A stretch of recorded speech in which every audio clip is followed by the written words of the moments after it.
quoted the Pasuk in Tehillim and the Pasuk in Eov and Koheles that swiftness is not the one who is able to run, and victory is not the one who's strong. And those who deny God have become impoverished and starved. However, those who seek out Hashem lack nothing. Meaning, if your faith is in Hashem, you're blessed. And if your faith is in man, then you're cursed. And that's what he said earlier, that if you rely on him, you have faith in him, he's there to help you. If not, if you rely on other sources of support, Hashem says that you're on your own. I'm not there with you any longer. And literally, God withdraws, and to a degree, he abandons the person. And God forbid, chas v'shalom, if you're abandoned, you experience the consequences of abandonment. If a person relies on his great level of wealth, Yusuf humanity shows you also. Hashem will remove himself, and you're all by yourself. That's all you're with. Of course, a verse in Eov. Oshi Yishkav. When the rich man lies, Lo Yosef.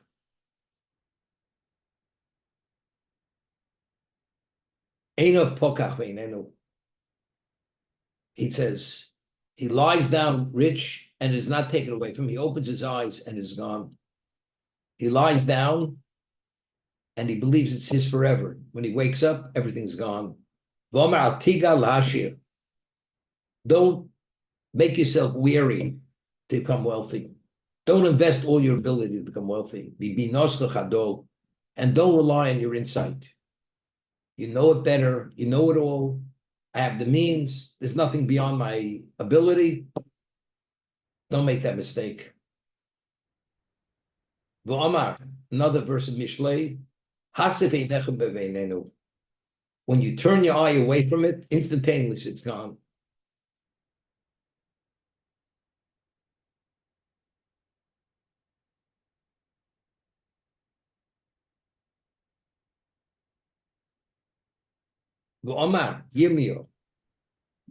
Yirmiyah Navi says, Jeremiah, in midlife, it will leave you, and ultimately, you're going to be an unsavory character.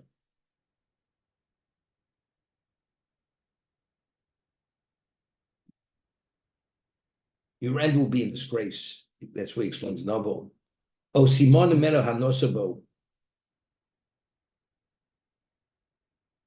Or Hashem will deny you the ability to benefit from it.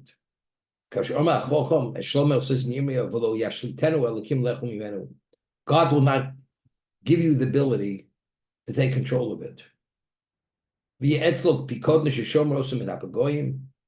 All you are, you're a caretaker. When you have the money, you will not benefit from yourself, but you'll be the caretaker. From mishaps, and then ultimately, the beneficial will be the one who's meant to receive it. It's interesting. We find in the Torah that during the years of famine, Yosef, being the viceroy of Egypt, being appointed to oversee the collection of the food and the sale of the food, says he gathered all the wealth of the world was brought to Egypt. And the Egyptians, they believed they were the wealthiest nation in the world. With such levels of success, they were the world's breadbasket. If you wouldn't have purchased there the food, you'd starve to death. And Yosef accumulated all the wealth of the world, all the, not only monetary wealth, even the flocks, the herds, everything. But why? Because little did they know that at Bris Bein Absorim, HaKadosh Baruch said to Avram Avinu, they're going to be there so many years, and when they leave, they will leave B'ruchush Gadol, with great wealth. And the Gemara tells us in Brachos that when it says Vayinatzlos Mitzrayim, they literally emptied Egypt, that there was nothing left. They stripped it bare. That means all the wealth that they believed was theirs, they're only caretakers. And they secured it and protected it. But little did they know, it's not theirs, they're keeping it for the Jews when they leave Egypt to fulfill the promise of Akin Yisrael Chushkodel. You have people have wealth, great wealth. Sometimes they're so miserly or they're so singly focused that every dollar, got invested because you can have a return. Using it for themselves, they're denying themselves other profits. And the person becomes so greedy that he even denies himself. So what's the good of it all? It's a curse. The wealth is going somewhere. So Shlomo says it'll go to a better person than you are. You never know what Hashem has in mind, where that wealth is going.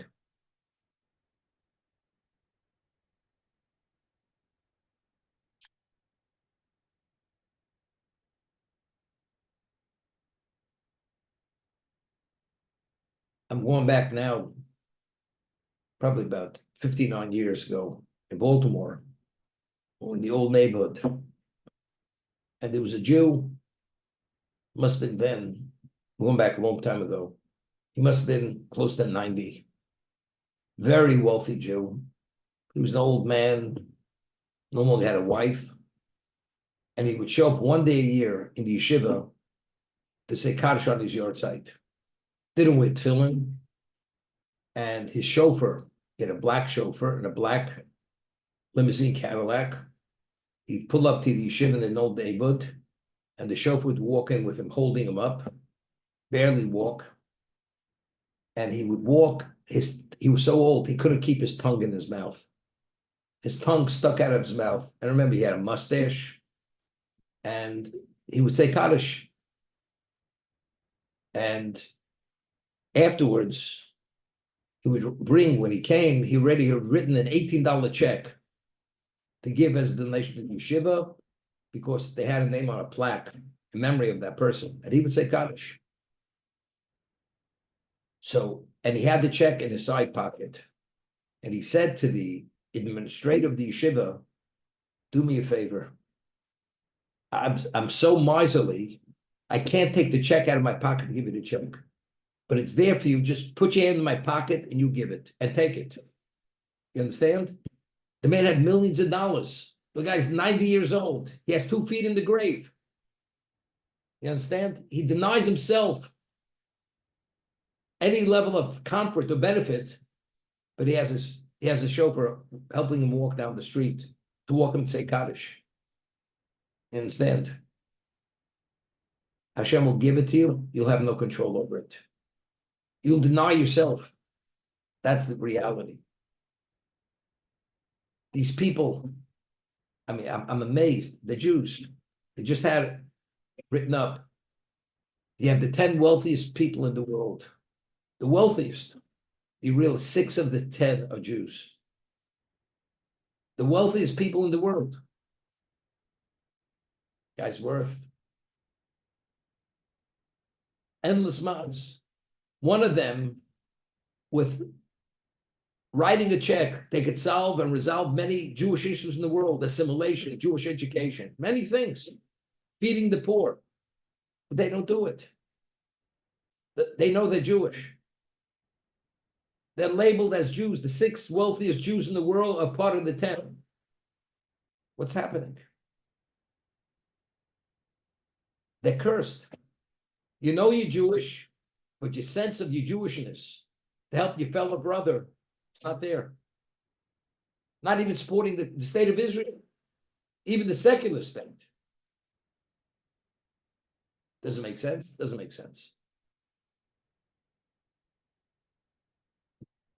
But that's the same thing. He'll give it to you. You got your yacht. Yacht cost $500 million. Airplanes landing on it. Radar, everything under the sun. You could literally underwrite the budget of a country. Right? Hashem doesn't allow a person to use it as he should use it.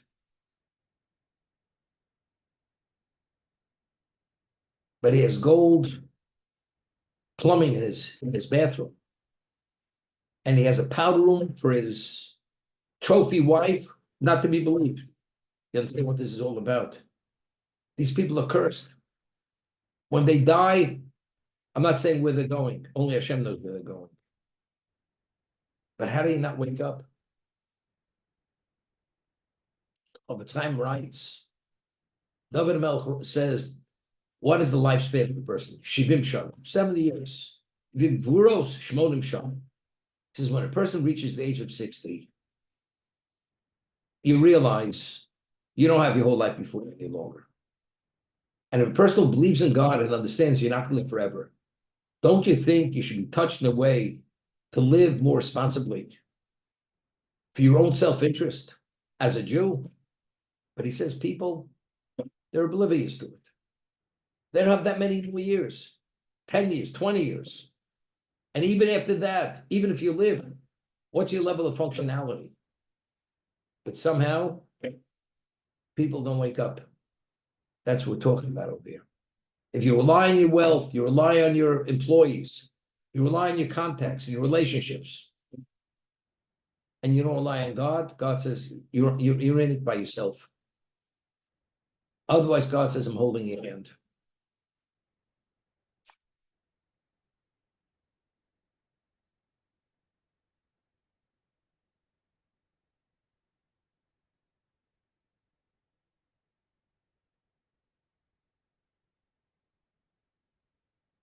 Moshe Omar, Lachoti nos en inyon, leso felichnos. Hashem gives the ability to the sinner to amass and to acquire losis latov lifnei, that ultimately that's going to be given to the more worthy who's good before God. The beneficiary will be the more worthy person. Well, Meyochin, the tzaddik yilbosh, the person who's not worthy, he prepares, but who's going to be cloaked with that wealth, with that success? The tzaddik, the chesed noki yachlok. And the kosher money will be distributed. Very often, the money is the cause of what? Of all his evil behavior. And ultimately, the demise of his soul, the destruction of his spirituality is due to the money. The wisest man said, I've seen one illness, one of the worst illnesses, under the sun, that Hashem allows the wealth to be kept for its owner to his detriment. The wealth is a curse. A curse. Now, it's no people who've won the lottery, the mega lottery. Every one of them, they have very little initially. Their lives become disasters. The money brought such suffering upon them because they used it so irresponsibly and create problems that those problems they never had before when they were poor. So we're talking about a person,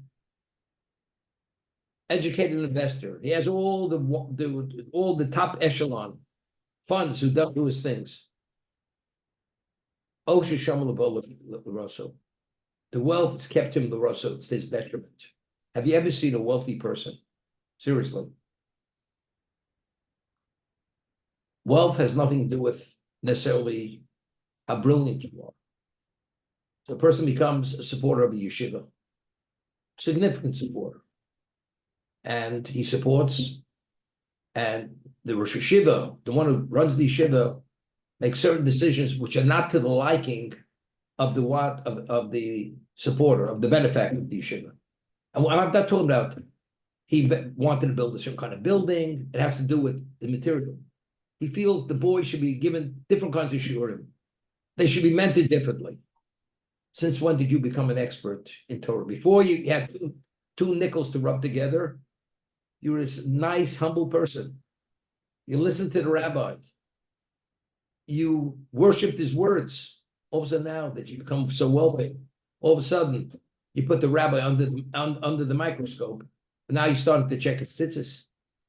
Rabbi, I think you should be a little different. I think the message should be a different message. You understand what goes on here? And sometimes it's so bad. I know people, unfortunately, they were quasi b'nei Torah.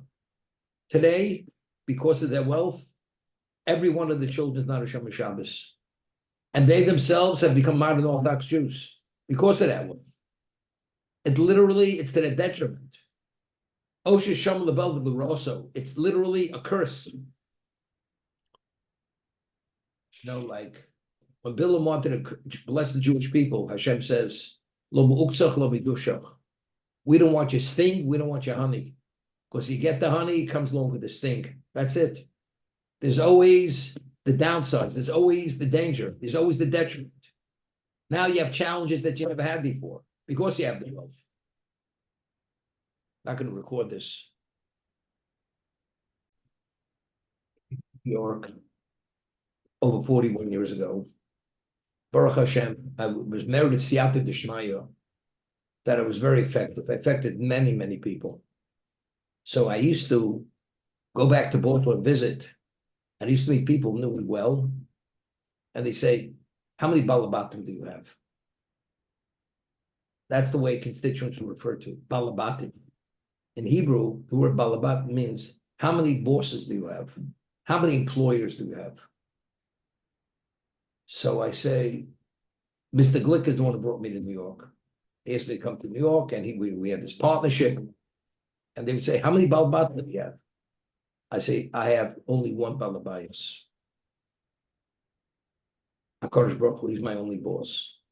Nobody tells me what to do, how to do, or when to do. I said, even Mr. Glick, who brought me, and he's the financial pillar initially of the Yad Avram, he never ever told me what to do, ever. Before he would suggest something, he says, Rabbi, what do you think? Do you think it's a good idea, not a good? Never. I said, I have one balabos. Person's a rabbi in the shul. Do we give him a lifetime contract? There are 400 members. Every member has what to say. They're going to vote. So how many employers does he have? He has 400 employees. That's just the men. What about the wives? What about the kid that was just bar mitzvah? And the rabbi didn't somehow give a great enough yashikah after he messed up on the bracha at his bar mitzvah. Everybody has what to say. Could you imagine? You know what you say? Thank you, no thank you. I'm out of here. If you people dictate my life, I'm out of here. Because the rabbi leads, he's not led. You know, the Mishnah tells us in Sota that the generation of the pre-Messianic time, Pnei Ador Pnei HaKelev, the face of the generation will be like the face of a dog. What does that mean? So the Dubna Magid explains, and today we can appreciate it, because most people have these dogs. They have a leash. Today you have a leash. The leash go out 50 yards, and then you have a button on the leash holder, and so the dog goes out, and then you push the button, can't go beyond that point. And if you take it open, just keeps going. But as far as the dog goes out, it always looks back to see its owner, where the master is. He says, what's leadership? Leadership is to lead. But a leader who looks back to satisfy the constituents, and he's always testing the wind and what direction the wind is blowing. Are they happy with him or not? And he's playing up to the crowd. The face of the generation, like the face of the dog. Just as the dog looks back, where you think he's out front, he's the master, but he's not the master. He's the dog. That's exactly what the leaders are to be. Rather than leading, they're always looking back to evaluate, are people satisfied with their whatever they're doing or not? So the crowd is leading, and the leader is being led. That's the Dubna Magid. I used to say to Howard, you know, there's certain things because of what he said irks him in terms of other people's behavior. So I said, Howard, it's better to keep quiet. Because the only reason the value of saying something is to bring a person closer. I'll be back. If you're driving them away, it's better to remain silent. Meaning you have to have the tact, you have to have the understanding of what to say, what not to say. And the Gemara says, just as there's a mitzvah to say certain things, there's a mitzvah not to say certain things. You have to keep quiet. So certain people are adept in kiruv, and certain people are not. So the ones not, they don't belong there. Because rather than succeeding what they're supposed to, they don't. Okay. That's a rule of thumb. Today, we have a different generation. We have young people. Rav Steinman Zech used to say, King Solomon says, spare the rod, spoil the child. Famous words of Shlomo Melech in Mishlei and Proverbs. Today, so one time you would rebuke a child, there'd be a certain type of corporal punishment, you would discipline. He says we're in a different generation today. Today, you only could succeed and bring people closer by praise, not by pointing out shortcomings of the person, because then you drive them away. So I'm just saying, at one time, in the older generation, you were able to be more stern with them. The new generation, I'm not saying they're going to dictate to the leadership or to the rabbi, but it's another approach. Somebody once said to David Tessel, he's a South African, and there's a Rabbi Lipsker in Johannesburg, who was the first one who introduced them and brought them close to Yiddishkeit, to Judaism. And there were other people there. His brother's the one who was in Florida who passed away recently, Rabbi Lipsker, Rabbi Sholem Lipsker. So he once said, so one of these people who was not observant says to me, Rabbi, you know what I like about you? He says, you're very understanding, and you understand me, and therefore you don't impose things on me. So Rabbi said to him, it's not I'm understanding, I'm patient. Meaning, the time will come, I'll say what I have to say, but right now, it's not the time yet. So therefore, this is what Rabbi Shol Slanta says, there's a fifth section of Shulchan Aruch that was never printed. It's called Seichel. You have common sense, you have the first 4 volumes. You have no common sense, you lose it all. So I'm saying it's not at one time the rabbi led with an iron fist. Today you can't lead with an iron fist. But you have to lead in the way with kid gloves, but not that you're compromising. But you have the strategy planned out that gradually you're going to draw them in to give them an appreciation of what the value is, and then they'll be with you and they'll be on board with you. That's what I'm explaining. That's the difference. But to compromise and say, well, we have a new standard today. No, that's wrong. That's wrong. Because the principles and the fundamentals of Yiddishkeit, of mitzvahs, they're not compromised. The person's not ready for it yet, you don't present it. But when people are ready, it may have to be sugar-coated. But what you sugar-coating is there's something in there. It's not just pure sugar. It's something which has substance, will make a difference in that person's life. Rosh Hashiva went to Slobodka when he was 13 years old. That's how young he was. He was a child prodigy. He was there 1 year. He finished Shas in 1 year, from 13 to 14. And by the age of 16, he already was known throughout Europe in terms of his Torah knowledge, in terms of his accomplishment. Not only that, there was a famous personality. He was known as the Alt of Slobodka, the elder statesman of Slobodka. His name was Nosson Finkel. He mentored all the future Torah leaders, all of them. He had a special ability. And Rosh Shiva told me, I was very close with Rosh Shiva, and I was mentored by him. He told me that any decision, and he was so close, he lived in Rabbi Finkel's home, because Rabbi Finkel was concerned, being young, he may be influenced by certain other students, which would have negative influence. He watched over him like a hawk, and he really mentored him and molded him to become what he was. So he told me, even when he came to the United States in 1929, which the United States, when it came to Yiddishkeit, was the Wild West, literally. There was no guidelines. People did what they wanted. There was no recourse on anything. And whenever he'd have to make a decision, even into the 70s and 80s, whenever he would make a very significant decision, he would always think to himself, what would the Alt of Slobodka said in this particular situation? And if he felt, based on his way he was mentored, the Alt of Slobodka would agree, then he would give the decision. If he questioned maybe not, he did not give the decision. That's the way he lived his life. He always lived his life with the Alta Slabotka before his eyes, in his mind, and that was his evaluation system. So the person who has that kind of mentor, that kind of role model, so even it could be 60, 70 years later, but the yardstick is the same yardstick. The evaluating system is the same system. But people, they don't have that. They may be very smart. They download who knows what off the internet. Real Torah. And they could say a phenomenal discourse. But they really know what it's all about. They don't. The true perspective, how to deal and apply, they don't have it. To be a diagnostician is not simple.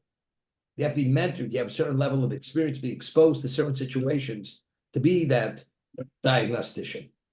It's not analyzing a piece of information, and because of your intellect, you're able to come to certain insights. We're not talking about that.